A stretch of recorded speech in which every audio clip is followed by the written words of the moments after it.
మహబూబాబాద్ జిల్లా డోర్నకల్ మండలంకు చెందిన నరేష్ అనే వ్యక్తి నారాయణ కాలేజీలో లెక్చరర్గా పనిచేస్తున్నాడు. గుండెలో చిన్న నొప్పి ఉందని నడుచుకుంటూ హాస్పిటల్కి వచ్చాడు. 8 లక్షలు ఖర్చవుతుందని హాస్పిటల్ యాజమాన్యం చెప్పారు. 5 లక్షల రూపాయల ఇన్సూరెన్స్ డబ్బులు తీసుకొని ఆపరేషన్ స్టార్ట్ చేశారు. జూనియర్ డాక్టర్లతో ఆపరేషన్ చేశారని బంధువుల ఆరోపణల. మాకు న్యాయం చేయాలంటూ కామినేని హాస్పిటల్ ముందు ఆందోళన చేశారు బంధువులు.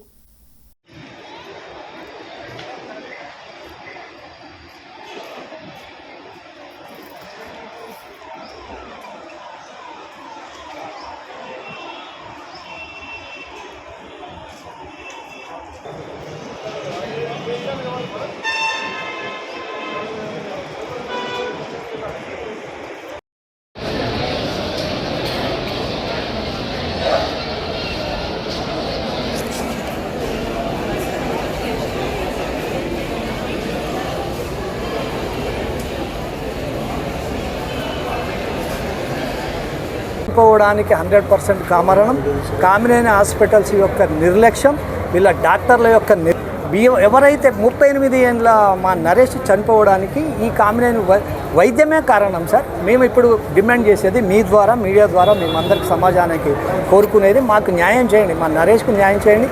మా నరేష్కు పాపం చిన్న 2 అమ్మాయిలు ఉన్నారు, 3 ఏళ్ళు 4 ఏళ్ళ అమ్మాయిలు, మదర్ లేదు, పాపం అనాథ, చిన్న కుటుంబం సార్, చిన్న ఎంప్లాయీ, ప్రైవేట్ ఎంప్లాయీ, చిన్న జీతగాడు. మీకు ఈ కామినేని హాస్పిటల్స్కి బీదలకు న్యాయం లేదు సార్, బీదల ప్రాణాలకు విలువే లేదు ఈ కామినేని హాస్పిటల్స్లో. మీరు ఒక్కసారి బ్యాక్గ్రౌండ్లో చూడండి, న్యాయం అడిగితే పోలీసు వాళ్ళని పెట్టి దౌర్జన్యం చేస్తున్నారు. న్యాయం మాత్రం ఇక్కడ దొరకదు సార్. మేము ఏదైనా న్యాయం అడిగితే మాత్రం కంపల్సరీ మమ్మల్ని పోలీసు వాళ్ళతోటి మెడల్ బట్టి బయటికి నెట్టే ప్రోగ్రాము తప్ప న్యాయం చేసే ప్రోగ్రాం లేదు. మీడియా ద్వారా మేము అందరం కోరుకుంటున్నాము, మాకు న్యాయం చేయాలని చెప్పేసి మీరే మాకు న్యాయం చేయాలి సార్. మీరు ఫోన్ చూడండి. మా మేనత్త కుమారుడు అండి చిక్కా నరేష్, 38 సంవత్సరాల వయసు. ఎక్కడో మహబూబాబాద్ జిల్లా డోర్నకల్ పక్కన చిన్న కుగ్రామంలో పుట్టినటువంటి బాబు. ఆ అబ్బాయి 38 సంవత్సరాల వాళ్ళ అబ్బాయి ఇక్కడ నారాయణ కాలేజీలో చిన్న ఉద్యోగం చేసుకుంటూ బ్రతికేటోడు. అతనికి జస్ట్ ఎడం పక్కన గుండెలో చిన్న నొప్పి వచ్చిందని హాస్పిటల్కి వస్తే వీళ్ళు ఏదంటే ఏం చెప్పారు అంటే, లేదమ్మా నీకు ఏదో వాల్వ్ రిప్లేస్ చేయాలి, కొత్త వాల్వ్ వేయాలి, దానికి ఖర్చు అవుతుంది, ఒక 8 లక్షల రూపాయలు ఖర్చు అవుతుంది అనేసి చెప్పి డబ్బులన్నీ గుంజుకొని తర్వాత ఇన్సూరెన్స్ డబ్బులు 5 లక్షల రూపాయలు కూడా హాస్పిటల్ వాళ్ళు క్లెయిమ్ చేశారు. హాస్పిటల్ వాళ్ళు 5 లక్షల రూపాయలు క్లెయిమ్ చేశారు. ఒక 3 లక్షల రూపాయల డబ్బులు తీసుకొని తర్వాత నడుచుకుంటూ వచ్చాడు హాస్పిటల్కి. నడుచుకుంటూ వచ్చిన అతన్ని సర్జరీ చేశారు. ఎక్స్పీరియన్స్ లేని డాక్టర్లు అసలు వాళ్ళు సర్జరీ చేయడానికి పనికొస్తారో లేదో మీరు గూగుల్లో కూడా చూడండి.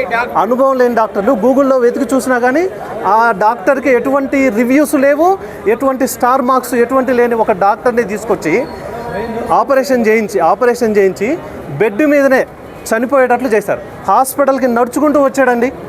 ఈ చిన్న వయసు 38 సంవత్సరాల వయసు, చిన్న పిల్లలు. కొడుకుకి వచ్చేసి 8 సంవత్సరాల వయసు ఉంటుంది, పాపకు వచ్చేసి 5 సంవత్సరాల వయసు ఉన్న చిన్న పిల్లలు ఉన్నటువంటి ఆ బాబుని అన్యాయం చేశారు సార్. ఎటువంటి భూమి లేదు సార్, ఎటువంటి ఆస్తులు లేవు, ఏమీ లేదు. అటువంటి చిన్న వ్యక్తిని హాస్పిటల్ వాళ్ళు అన్యాయం చేశారు సార్. ఇటువంటి హాస్పిటళ్ళల్లో పంపాలంటే నాకైతే భయం వేస్తుంది. మా చుట్టాలలో ఎవరికైనా సరే ఫలానా హాస్పిటల్కి వెళ్ళురా అని నేనైతే ఈ హాస్పిటల్ అయితే సజెస్ట్ చేయనండి. ఇక అంత అన్యాయము, దౌర్జన్యం అండి. అనుభవం లేని డాక్టర్ల చేత, అసలు వైద్య వృత్తికే పనికిరాని డాక్టర్ల చేత ఇక్కడ వైద్యం ఇప్పించారు. మా బావ అవుతాడండి, మా మేనత్త కుమారుడు, తనని చంపేశారు. అది పాపం ఆ అబ్బాయికి మా మేనత్త కూడా చనిపోయింది. ఆ అబ్బాయికి చిన్నతనంలోనే మా మేనత్త కూడా చనిపోయింది. తల్లి లేదు, తండ్రి ఒక ముసలాయన ఉన్నాడు, పెద్ద ఆయన తండ్రి, 72-73 సంవత్సరాల తండ్రి, ఏమీ లేదు. నేను ఏమని కుటుంబానికి న్యాయం చేయాలనేసి కోరుకుంటున్నాను. హాస్పిటల్ మేమంతా ప్రొసీజర్ ప్రకారం చేసాము, అంతా బాగుంది, మేము తప్పులేదు, మా తప్పు లేదు, మీ కుటుంబ సభ్యులకి అన్నీ చెప్పాము అనేసి చెప్తున్నారు. కానీ ఆ డాక్టర్ మాత్రం నిర్లక్ష్యంగా సమాధానం చెప్తున్నారు. సో బాధ్యతారాహిత్యంగా ఉందండి హాస్పిటల్ యాజమాన్యం మాత్రం పూర్తిగా అండి. ఇది డాక్టర్లదే తప్పు, వాళ్ళది